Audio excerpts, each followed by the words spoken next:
July 10th, 1944. A humid cave near Faha, Guam. They found him. He was not supposed to be there. Radioman First Class George Ray Tweed, the last American holdout on the island, was supposed to be a ghost. A rumor fed to the Imperial Japanese Navy to sow confusion. But he was real, and he was not alone. The whispers had been right. Whispers in the jungle. Whispers in the villages of Inarajan and Talafofo. They said he was a spy. They whispered he was a ghost who could not be killed.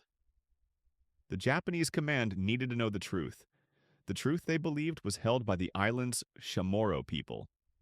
A declassified Kempeitai file, folder 77B, called it the problem of native obstinance. The report stated the locals were hiding him, protecting him. Someone knew. Someone always knew. So the interrogations began. First, they asked, then they demanded, then they tortured. The old farmer from Pago, Antonio Artero, was beaten for weeks. Nothing. The respected priest, Father Jesus Bazaduenas, was questioned again and again, his fingernails pulled one by one. Silence. The silence was absolute. The silence was a weapon. Official histories of the Mariana Islands campaign speak of naval power, of amphibious assaults, of the B-29s that would soon fly from Tinian. They do not speak of the price of this silence. They do not explain why a people themselves under the boot of a foreign power would endure beheadings, starvation, and unimaginable atrocities to protect a man who represented another. This is the story buried in those forgotten reports, the story of a people who became silent protectors and defied an empire with nothing but their will. December 8th, 1941. Hagotnya, Guam. The sky was blue, a normal Monday. Then the noise came, a low drone from the north that grew into a roar, a mechanical tearing of the peaceful Pacific morning. People looked up from their chores, from the markets, from the schools. They saw silver wings against the blue, Mitsubishi G-3M bombers. They did not carry greetings. They carried death. The first bombs fell on the Pitti Navy Yard, then Sume, then the Pan American Marine Terminal. Smoke, black and oily, climbed into the clean island air. No one understood. No one. 2 days later, they came from the sea. 5,000 soldiers of the Imperial Japanese Army's South Seas Detachment. They landed at Tumen Bay, their boots churning the white sand. They landed everywhere. They were everywhere. On the roads, in the villages, in the capital of Hagotnya. The soldiers of the Kaigun, the Navy, were followed by the civilian administrators of the Minsibu. They brought new rules, a new calendar, a new god, the emperor. The old life was over. It ended on December 10th, 1941. A decree was posted. All firearms were to be surrendered, all radios, all cameras, all automobiles. The property of the United States government was now the property of the Empire of Japan. The property of the Chamorro people was next. They bowed. They always bowed. A quick, sharp bow to any Japanese soldier, any official. Failure to bow meant a slap. A hard, stinging slap that left a handprint on the face. A lesson. They learned the lesson quickly. Bow. Always bow. Life became a series of subtractions. Liberty was the first thing to go. Then came property. The Japanese yen replaced the American dollar. The exchange rate was a joke. A lie. Chamorro families who had saved for years found their money was worthless paper. The Minsebu officials with their clipboards and their quiet arrogance went from house to house. They inventoried everything. This house is good for the captain, that one for the lieutenant. Families were given hours to leave homes their ancestors had built. They took the best houses, the best furniture, the best land. They took the food, the rice, the taro, the chickens, the pigs, the water buffalo. Everything was for the war effort, for the emperor. The people of Guam, the Chamorro, were left with the scraps. Hunger became a constant companion, a dull ache in the belly, a fear that never went away. A new culture was forced upon them. The occupiers tried to erase the old one.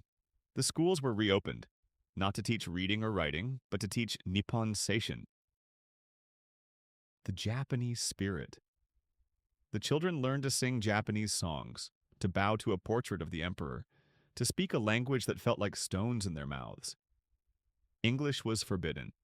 The Chamorro language was discouraged, spoken only in whispers inside the home. They wanted to turn Guam into Omiyajima, Great Shrine Island. They wanted to turn the Chamorro into Japanese. But a spirit is not so easily broken. A culture is not so easily erased. It goes underground. It waits. And then the quiet changed. The slaps of the early occupation, the casual brutality of the regular soldiers, gave way to something more systematic, more sinister. The Keibutai, the naval military police, established their headquarters. Their methods were infamous. Whispers moved through the villages. Whispers of interrogations that went on for days, of men taken from their homes at night who never returned. Torture was a tool. Waterboarding, beatings with bamboo sticks, fingernails pulled with pliers. Public executions became a warning for stealing food, for listening to a forbidden radio, for helping an American. Beheading. The sword was sharp. The message was clear. There is no hope. There is no escape. Only obedience. Or death. But one man did not bow, not in his heart. Father Jesus Baza Duenas, 31 years old, the parish priest of Inarajan, a quiet village on the southeastern coast. He was a man of God, a man of Guam, educated in the Philippines, ordained in Manila. He was quiet, thoughtful, but a fire burned within him. A report from a Mincebu informant, dated May 1942, described him as problematic and insufficiently loyal to the imperial mission. The informant was right. Father Duenas resisted, not with a gun, but with a cross, and with courage. When the Japanese ordered all church property confiscated, he hid the sacred vessels, the chalices, the patens, the vestments. He buried them in the fields around Inarajan. He continued to say Mass. He delivered his sermons in Chamorro, a defiant act in a world that demanded Japanese. He spoke of faith, of hope, of a God who had not abandoned them. He spoke of dignity. His church became a sanctuary not just for the soul, but for the spirit of his people. A pocket of resistance in a sea of occupation. Someone said he helped people, that he passed messages, that he knew things. Rumors, always rumors. They whispered he was helping an American, a radio man hiding in the jungle, a ghost named Tweed. Maybe just a story to give them hope. The whispers reached the Kempai Tai, the dreaded secret police, the arm of the army far more ruthless than the Navy's Keibutai. Their job was counter-espionage, counterinsurgency. They dealt in secrets and terror. The folder on the priest from Inarajan grew thicker. Reports from local collaborators, the Kuzushi, trickled in. The priest preaches defiance. The priest knows the location of an American. The priest is the heart of the Chamorro resistance. The Kempeitai watched. They listened. They waited. To them, Father Duenas was not just a problematic priest. He was a nail that stuck up, a nail that had to be hammered down. By the summer of 1944, the war had turned. American bombers, B-29s, flew high overhead on their way to Japan. The Japanese garrison on Guam grew desperate, paranoid. The forced labor began in earnest. Thousands of Chamorro men, women, and even children were rounded up. They were marched from their villages to build airfields, gun emplacements, and defensive tunnels. They were beaten, starved, and worked to death. The entire population of Hagåtña was forced to march south, to concentration camps in the jungle, to Manengon, the final solution for the Chamorro problem. In this new wave of terror, there was no room for dissent, no room for a defiant priest. The Kempeitai decided to act. The order came down from Lieutenant General Takeshi Takashina himself. Neutralize all internal threats. The name of Jesus Baza Duenas was at the top of the list. He was no longer a person. He was a symbol, and symbols had to be destroyed. July 8th, 1944, in Radioman. The sun was setting, casting long shadows across the village. A truck rumbled to a stop outside the rectory. Not the Kebetai, the Kempeitai. 3 officers. Their faces were stone. They carried swords and pistols. They did not knock politely, they kicked the door in. Father Duenas was inside, with his nephew Eduardo. The priest did not run. He stood and faced them. His quiet resistance was over. And the main thing started. March 3rd, 1942. Yigo Village, Guam. To help was to die. A simple equation. The Japanese military administration, the Kaibatai, had made it clear. Posters appeared in Hagåtña in Sumay in every village, printed in stark black ink. Harboring the enemy is treason. Aiding the enemy is treason. The penalty is death. They did not say it would be a quick death. It never was. To help a fugitive American was to sign a death warrant for your entire family. And yet, they helped. It did not start as a conspiracy. There was no grand meeting in a smoke-filled room. It began with a whisper, a shadow moving at the edge of a farm, a plea for water. Antonio Cruz Artero, a farmer from the northern part of the island, saw him first. George Tweed, a ghost in the jungle, thin, bearded, eyes wide with fear and hunger. Artero did not see an enemy soldier or a strategic asset. He saw a man, a desperate man. So he gave him water, then a piece of fruit. That's how it began.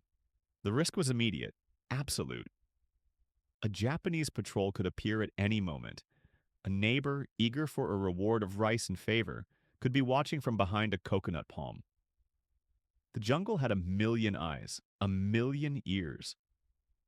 Artero knew this. He hid Tweed in a small limestone cave, covered the entrance with fronds, and walked away. His heart a drum against his ribs. He had just committed treason. He had just chosen a side. The secret spread, not through words, but through nods, glances, a shared silence. Juan and Josefa Pangilinan, the Calvo family, Joaquin Limtiaco, Agueda Iglesias Johnston, a respected educator. Names on a list that should never have existed. A list of ordinary people committing extraordinary acts of defiance. They created a chain. A living, breathing, terrified chain of support. A secret meeting under a banyan tree. A bundle of clothes left at a prearranged spot. A child sent with a message hidden in a basket of breadfruit. Each link in the chain was a potential point of failure. Each link was a family risking everything. For one man. For George Tweed. The Japanese knew. They had to know. One man could not survive for months in the jungle alone. Not without help. The folder in the Keibatai headquarters was thin. It was labeled Miguo Ren Tao Wangje, Beikokujin Tobosha, American fugitive. Rumors said the commander of the garrison, a man named Homura, became obsessed. He saw the missing American not as a threat, but as an insult, a stain on his authority. An island of 30,000 Chamorros, and they could not find one man. Or would not. That was the real question. And then the main thing started. The interrogations began. First with questions, then with threats, then with pain. The price for a cup of water was pain. The price for a whispered word was pain. The price for silence was always pain. They took farmers from their fields, priests from their churches. They took Joaquin Flores, who had given Tweed a pair of worn-out shoes. They took him to the police station in Hagåtña. They asked him about the American. He said nothing. The methods were medieval. A catalog of human cruelty. Beatings with fists and bamboo rods. Whippings with leather belts studded with metal. The water cure, forcing gallons of water down a throat until the stomach felt ready to burst, then jumping on the abdomen. And the thumbs. Suspension by the thumbs. The report from a post-war tribunal described it with cold precision. The victims' thumbs were tied together behind their back. The rope was thrown over a rafter. They were hoisted up, their toes barely scraping the floor. The shoulders dislocating slowly. The pain, a white-hot nova. Joaquin Flores hung like that for hours. He never spoke. They arrested Father Jesus Baza Duenas, a beloved priest. They accused him of knowing Tweed's location, of being the ringleader. They took him and his nephew, Eduardo Duenas, to a remote spot in Tai. The rumors are specific. They questioned him. They beat him. They made him dig his own grave. He still refused to talk. His silence was a sermon. His defiance, a prayer. They executed him. Beheaded. A message to everyone else. This is the price. This is the cost of your loyalty to America. But the protection held. It was a miracle of shared secrecy. A conspiracy of compassion. Chamorros guided Tweed from one hiding place to another. From caves near Mount Tenjo to chicken coops in Barragata. They built him jungle shelters, camouflaged with woven leaves and mud. They brought him news, scraps of information gleaned from Japanese radio broadcasts. They brought him medicine, food, hope. They were his eyes, his ears, his shield. They were his silent protectors. Late one evening, in a shack near the village of Machanao, a patrol passed by. Tweed was hiding underneath the floorboards, barely a foot of space between him and the damp earth. A young Chamorro boy, no older than 7, was playing outside. He knew about the man under the house, the secret man. A Japanese soldier stopped, smiled at the boy, and offered him a piece of candy. The soldier knelt down. He pointed at the floorboards of the shack. He asked a simple question. "Is anyone there?" The boy looked at the soldier, then at the candy in his hand. He looked at the floor. July 8, 1944. Inarajan, Guam. The water felt like drowning, but you could not die. Not yet. The Japanese wanted something first. They always wanted something. His name was Father Jesus Baza Duenas, a man of God, a man of Guam, a man whose quiet defiance had become a legend, whispered in kitchens and under the shade of breadfruit trees. They said he knew things. They said he knew about the American radioman, George Tweed. The ghost of Guam? The Keibitai believed the whispers. So they came for him. They took him from his parish. They took his nephew, 29-year-old Eduardo Duenas, too. The charge was treason. The proof was rumor. That was enough.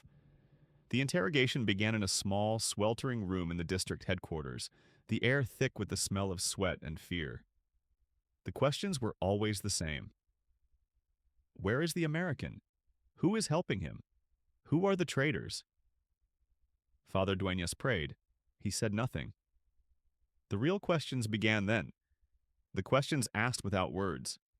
They called it the water cure. A simple, horrifying process. A funnel forced between the teeth. A bucket of water, sometimes salty, sometimes filthy, poured down the throat until the stomach swelled into a tight, grotesque drum. Then a soldier would jump on his abdomen, forcing the water out in a violent, choking rush. The report, found months later in a scorched file cabinet, was brutally clinical. The paper was singed at the edges. The ink was faded. Subject unresponsive to standard interrogation. Standard? They beat him with clubs. They suspended him by his wrists. Still, he said nothing. He just prayed. For hours, for days. A man of God against an empire. And then they stopped. July 12th. They marched him and his nephew out of Inarajan. A long, hot walk north toward a desolate spot near the village of Tai. They knew. Everyone who saw them pass knew. This was not a transfer. This was a conclusion. The soldiers were from the Minsebu, the civilian affairs unit, their faces grim and unreadable. A crowd was forced to gather. Farmers, fishermen, women clutching their children. A mandatory lesson in obedience. Father Duenas was made to kneel in the dirt. His white cassock was stained with blood and grime, a stark contrast to the impossibly green jungle around them. He looked at his people. He began to pray the rosary, his voice steady. A final prayer for his island. A final act of defiance. The officer in charge, a man named Hagiwara, drew his sword. They said it was a family heirloom, the steel polished to a mirror sheen, hungry for the light. One swing. The prayer stopped. Just like that. Eduardo Dueñas was forced to dig the grave. For his uncle, for himself. Then he too was beheaded.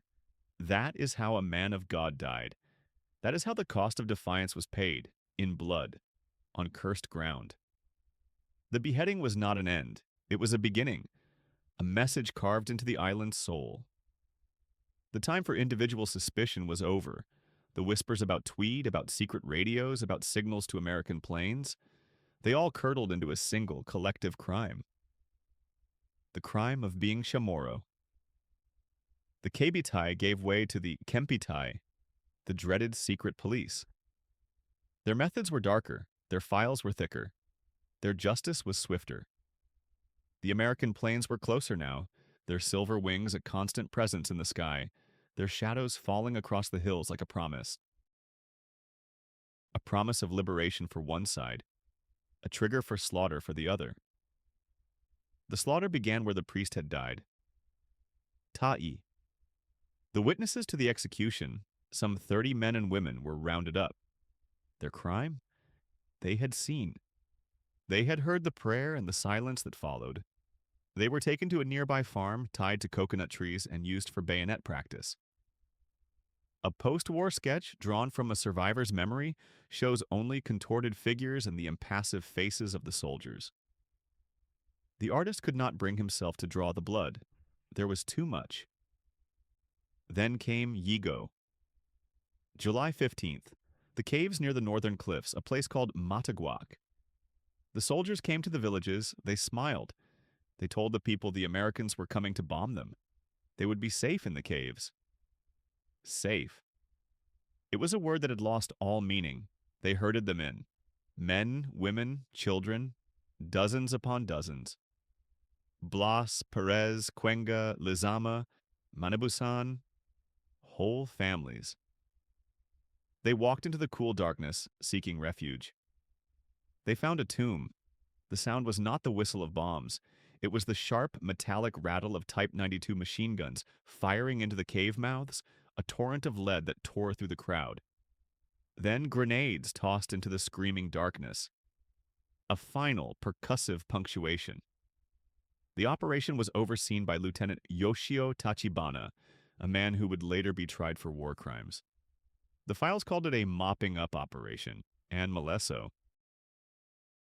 The quiet southern village of Marizo, the caves at Tinta and Faja, July 20th.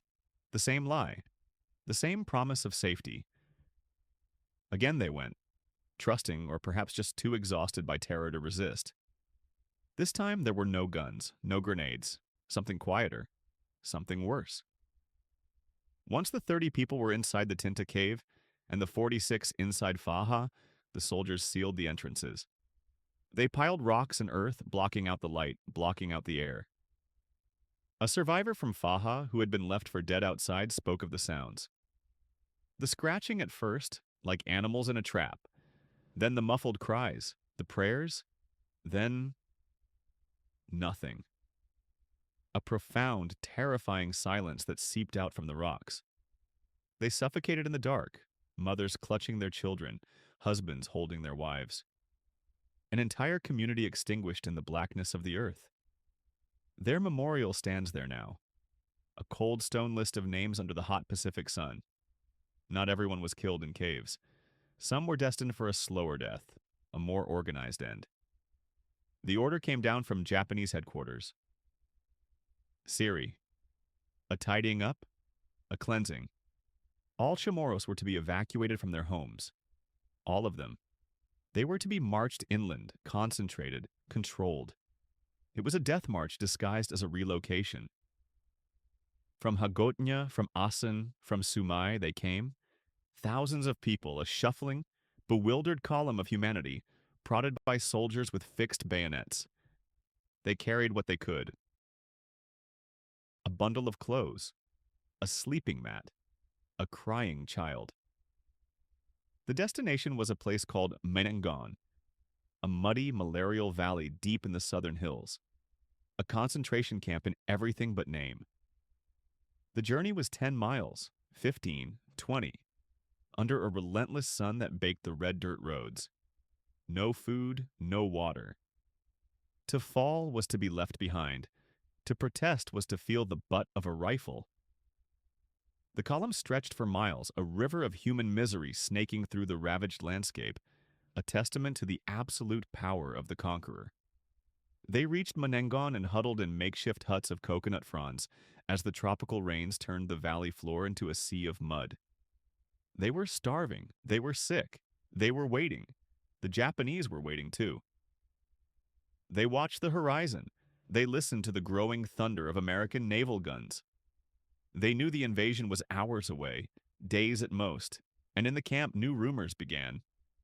Whispers in the dark passed from one starving family to another. The soldiers were digging pits, long, deep pits at the edge of the camp. Everyone knew they were not for latrines, they were not for storage. The pits were for them, and the American ships were just over the horizon. July 20th, 1944. Molesso, Guam. 10 men died. They died in the suffocating heat of a tropical afternoon. Not from American bombs, not from sickness. They were killed by hand, killed by the people they had come to rule. 10 uniformed soldiers of the Imperial Japanese Army cut down in a dusty village street. This was not supposed to happen. It was an impossibility, a ghost story. But the blood was real. The blood was a fact. The whispers had come first. They drifted south on the humid wind, tales from the dark places of the island. Faha, Tinta, Atate. These were not just names of caves anymore, they were tombs. They were warnings. Survivors, hollow-eyed and moving like shadows, spoke of roundups, of forced marches, of men, women, and children herded into the earth and silenced with grenades and bayonets. The stories were fragmented, broken, unbelievable, but the fear they carried was whole. It was complete. In Molesso, they listened. They pretended to work. They bowed to the Japanese patrols. But they listened. Francisco B. Leon Guerrero listened. He was a farmer, his hands shaped by the soil, not the sword. He had a family. He understood the rhythm of the rains, the language of the sun. He did not understand this new language of casual death. He saw the Japanese soldiers from the local garrison, the Minseibu detachment, strutting through the village. Their arrogance was a physical presence, a weight. They took the food. They took the labor. They took the dignity. Now, the whispers said, they were coming to take the lives. All of them. It was a matter of time. Everyone knew it. They were being gathered. Concentrated. The official reason was for their own protection from the coming American invasion. Protection. The word was a bitter joke in their mouths. The same word used at Faha, the same word used at Tinta. The breaking point came with a slap, a single sharp sound that cut through the oppressive quiet. A Japanese officer, Lieutenant Tachi, was inspecting rice rations. He was displeased. There was not enough. There was never enough. An old man, a Magalohi in the village's heart, tried to explain. He bowed, but perhaps not low enough. Not fast enough. Tachi's hand moved in a blur. The slap echoed between the tin-roofed houses. The old man stumbled, a red mark blooming on his weathered cheek. Nobody moved. Nobody spoke. But something shifted. A delicate balance maintained for 31 months through fear and prayer had just been shattered. The slap was not just an insult to one man. It was a sentence passed on them all. It said, "You are nothing. Your elders are nothing. Your lives are forfeit." That was the spark. That night they met, not in the church, not in the village center, in a small hut hidden by coconut palms near the river. The air was thick, smelling of kerosene, sweat, and a rage so cold it felt like dread. 15 men, farmers, fishermen, elders. Francisco B. Leon Guerrero was there. So were Aguan, Cruz, Cuenca, Charfauros, Manabusan. A list of ordinary names soon to be burned into memory. They will kill us.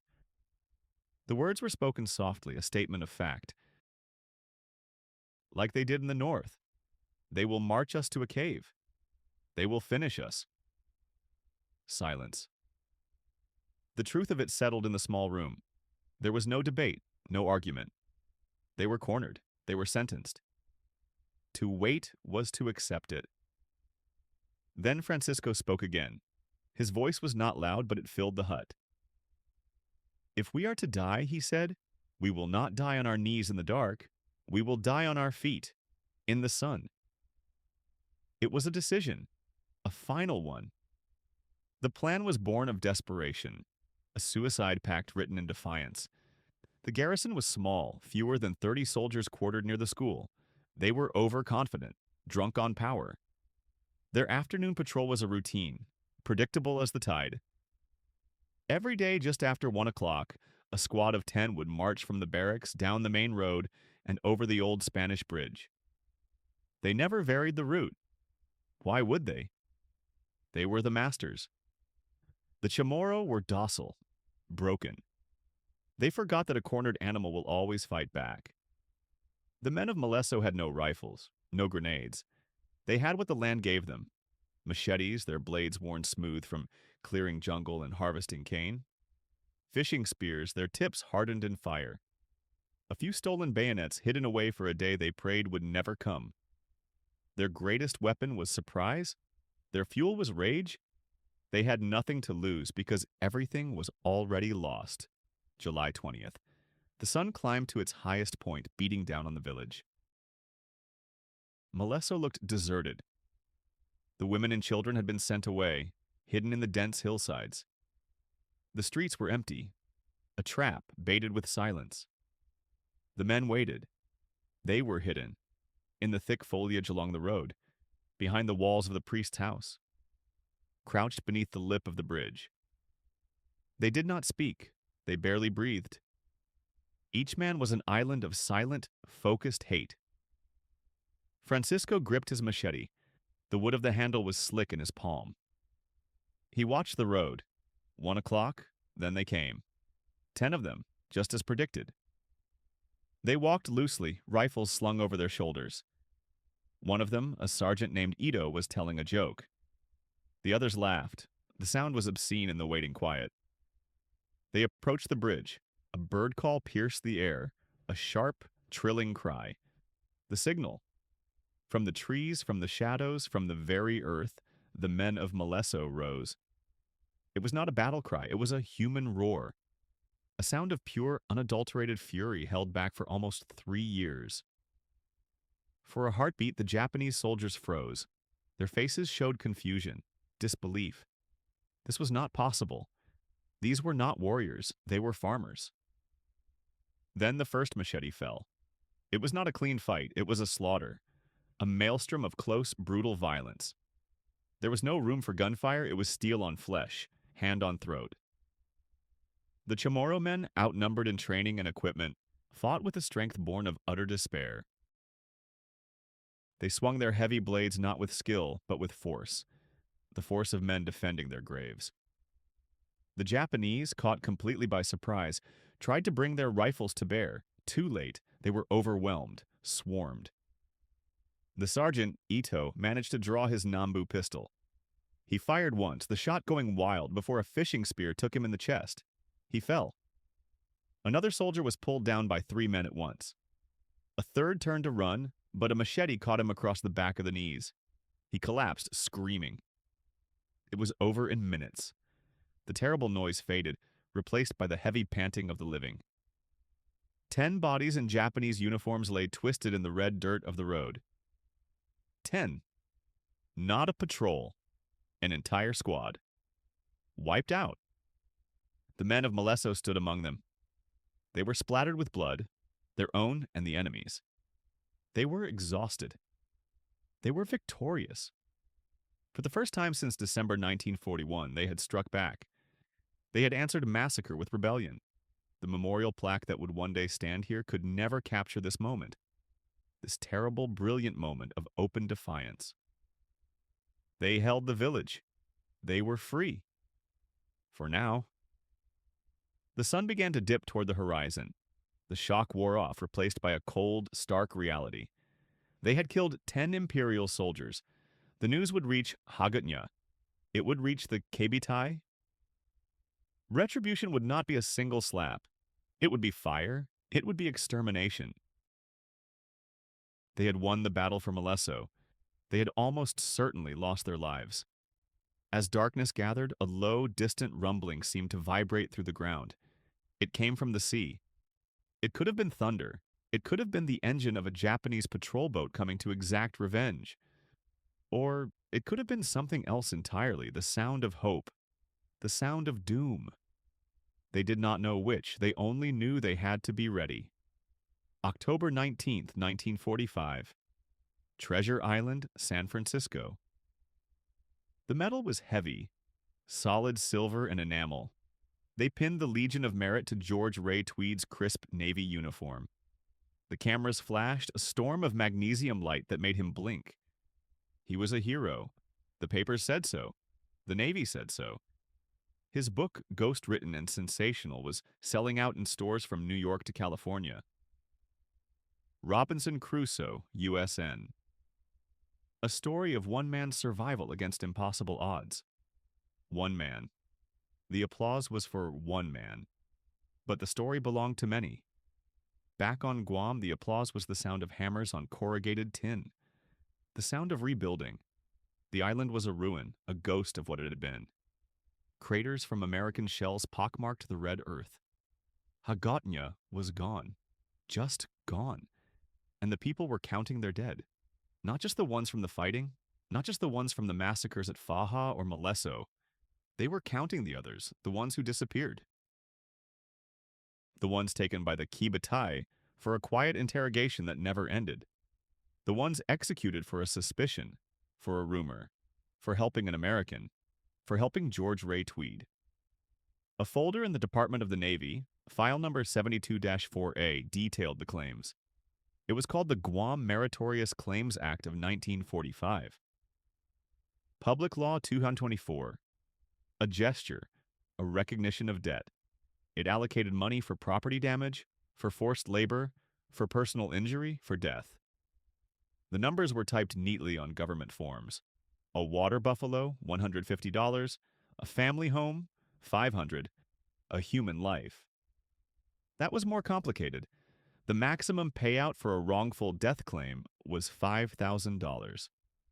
$5,000 for a husband, a father, a son, led into the jungle by the Japanese secret police and never seen again. For a pig, for a bag of rice, for a chicken, for a life. The forms made no distinction. They were all just claims. Antonio Artero, the farmer from Yigo who first took Tweed in. He filed a claim for his lost pigs, for his destroyed crops, for the constant terror. He received a check, a few $100s. There was no medal for Antonio Artero. There was no parade, no book deal. There was just the quiet acknowledgement on a piece of paper that something had been taken. Something had been lost. Joaquin Flores, Francisco Juan Pat, Jose Soriano, Juan Cruz. Names on a list, protectors. Men who risked everything. Their names were in Tweed's debriefing reports, whispered in naval intelligence offices in Pearl Harbor. But on the mainland, in the victory parades, their names were smoke. They were footnotes in a story about a single brave American. A single brave American. Who would have been dead in a week without them?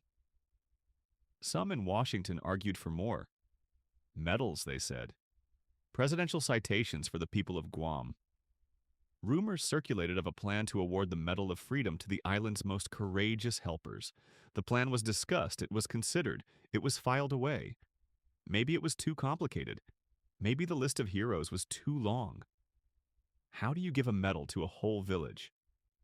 To a network of cousins and friends who passed messages, who smuggled food, who lied to the faces of their occupiers day after day after day? It was easier to have one hero, one face for the newspapers. And yet, the loyalty remained. It was the most baffling part of the entire investigation.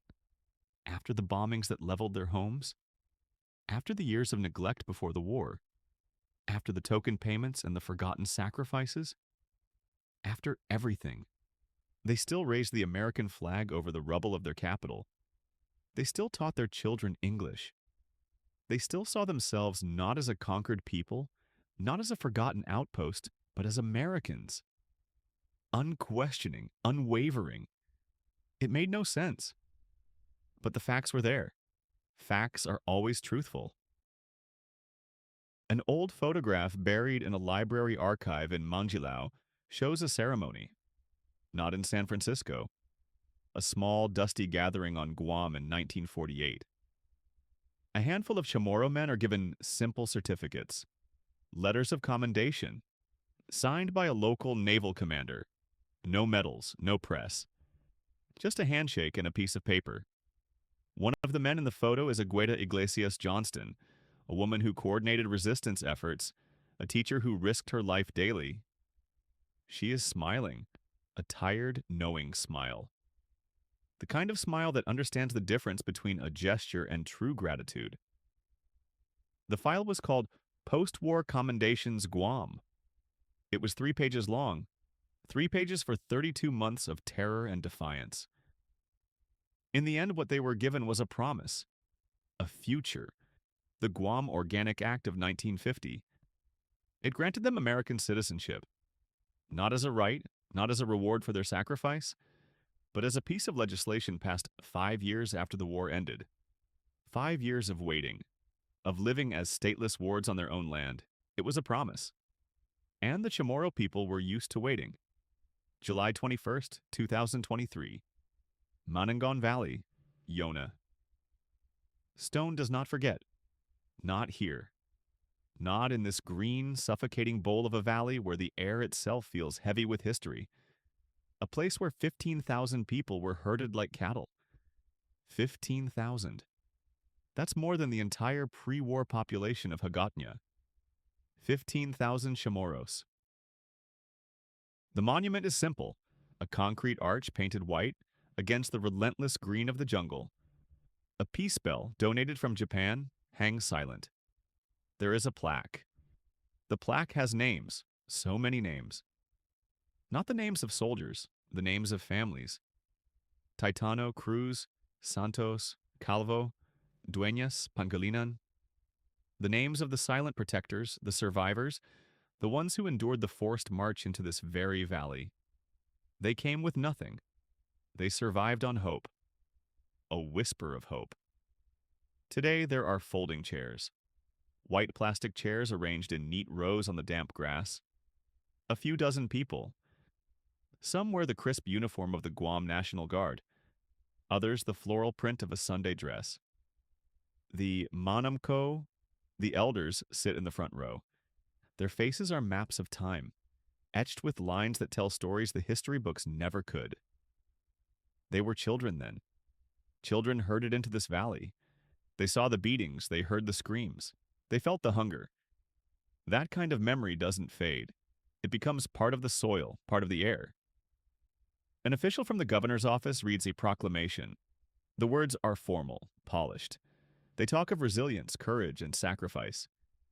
The words are true, but they feel hollow here. The real truth is in the silence between the words. It's in the way an old woman, maybe 90 years old, clutches a rosary in her lap, her knuckles white. Her name is Anna. Someone said she was only 12 when they brought her here. She watched her uncle get executed for hiding a piece of dried fish. A piece of fish. That was the price of a man's life. The ceremony is short. A wreath is laid. The bell is rung, its single, solemn tone swallowed by the immense green. Then, people leave. The cars drive away. The valley is quiet again, but the silence is different now. It is a listening silence, a remembering silence. They say you can still feel it. The fear, the desperation. A local historian, a young man named Michael Lujan Bavacqua, brings his students here. He doesn't just teach them dates. December 8th, July 21st, he makes them stand in the mud after a rainstorm. He tells them to imagine the makeshift shelters, the constant rain. The dysentery. The report from the naval government of Guam, dated 1945, called it a death camp in all but name. The folder was titled Civilian Internment, Yona District. It detailed the starvation, the disease, the random acts of brutality. That's how it began. The long walk to forgetting. But some places refuse to be forgotten. Travel south, down the coast to Molesso. There are no grand monuments here. Not like in Manangon. The memorials are the places themselves. The caves at Tinta and Faja. Dark mouths in the limestone cliffs hidden by dense jungle overgrowth. You can't get to them easily. You need a guide. You need to know the path. It's not on any tourist map. A man named Joe, a fisherman from the village, might take you. He doesn't say much. He points. Tinta, he'll grunt, motioning toward a dark opening shrouded in vines. The air grows cold near the entrance. Colder than it should be. 16 people died in there. Beheaded. Bayoneted. The walls of the cave, they say, still bear the stains. The official Japanese report stated they were executed while attempting to escape. A lie. Everyone knew it was a lie. They were just hiding. Hiding from the chaos of the American invasion. And then Faja, a short walk away. Another cave. 30 men and women, machine-gunned in the dark. The bodies left for days. Joe won't go inside that one. Nobody does. Too much sorrow, he says, his voice low. Too much sorrow still there. It's a different kind of memorial, a living one. A scar on the land that has never healed. It pulses. It breathes. Every year there are candlelight vigils, small, quiet gatherings, not like the big Liberation Day parade in Hagatnya with its military marching bands and colorful floats. These are somber, personal. They read the names of the dead. They tell the stories. The stories need to be told, again and again and again, lest we forget. That's the phrase they use, lest we forget. But forgetting is easy. Time is a powerful solvent. The survivors are fewer now. Every year more empty chairs in the front row at Monagon. Every year a voice goes silent. A direct link to the past is severed. Forever. A history professor at the University of Guam, a woman named Dr. Anne Perez Hattori, works tirelessly. She runs an oral history program. We are in a race against time, she said in a local news interview. These are not just stories. They are the soul of our island. Her students go out with recorders. They sit in the living rooms of the very old. They ask questions. Sometimes the old ones don't want to talk. It hurts too much. Sometimes they cry. But sometimes they speak. And a piece of the past is saved from the silence. The sketches are everywhere if you know where to look. An artist, a young Chamorro woman, sits on the grass at the Asan Bay overlook, sketching the new memorial wall. Its black granite lists the names of the Chamorros who died right next to the names of the American servicemen. Side by side. The drawing shows an old man's hand, wrinkled and spotted, tracing a name on the polished stone. Another sketch shows a classroom of children, their faces wrapped as a survivor. A guest speaker points to a map of the island. Pointing to Yigo, pointing to Molesso, pointing to home. These are the modern efforts, the art, the teaching, the listening, the desperate, urgent attempt to hold on to the truth. It is a testament to courage, a testament to resilience. The silent protectors were not just the few who helped George Ray Tweed. They were all of them. The 15,000 in Manangon, the 16 in the Tinta Cave, the 30 at Faja, the farmers, the fishermen, the mothers, the children, the ones who endured, the ones who survived, the ones who remembered. But memory is a fragile thing. It can be twisted. It can be buried. A rumor persists among the older generation of historians and preservationists, a whisper of a collection of documents. First-hand testimonies taken by Navy legal officers in late 1945 and early 1946. Hundreds of them. Raw, unfiltered accounts of the occupation. They were deemed too graphic, too politically inconvenient. The file was classified. They said it was sent to a naval archive in Pearl Harbor, or maybe Washington, D.C. No one is sure. The file was called War Crimes Marianas Section, and then it simply vanished. Or so the story goes. One afternoon in a dusty storeroom at the Guam Congress Building, a clerk was clearing out old filing cabinets to make room. Behind a row of moldy land deed ledgers from the 1950s, he found a metal footlocker, rusted shut. There was a stenciled label on the lid, faded but still legible. It didn't say war crimes. It said something else. It said witnesses. What is loyalty when its only reward is pain? The answer echoes from the jungle ravines of Guam, a story whispered in the rustle of breadfruit leaves, not written in official reports. It persists in the memory of the water cure, a stomach ready to burst for a man who was only a rumor. In the $5,000 that purchased death for some and a lifetime of haunted silence for others. They were not soldiers. They were protectors. Their defiance was not a battle cry. It was a held breath, a locked jaw, a steadfast gaze into the face of a torturer, a silence that screamed louder than any confession. The bombers finally arrived tearing through the Pacific sky in 1944. They came as liberators. They left a legacy. But the deepest truths of this war were not carried on wings of steel. Some secrets live forever, between the archival files, between the silence of the survivors. And perhaps they are secrets we were never meant to fully understand.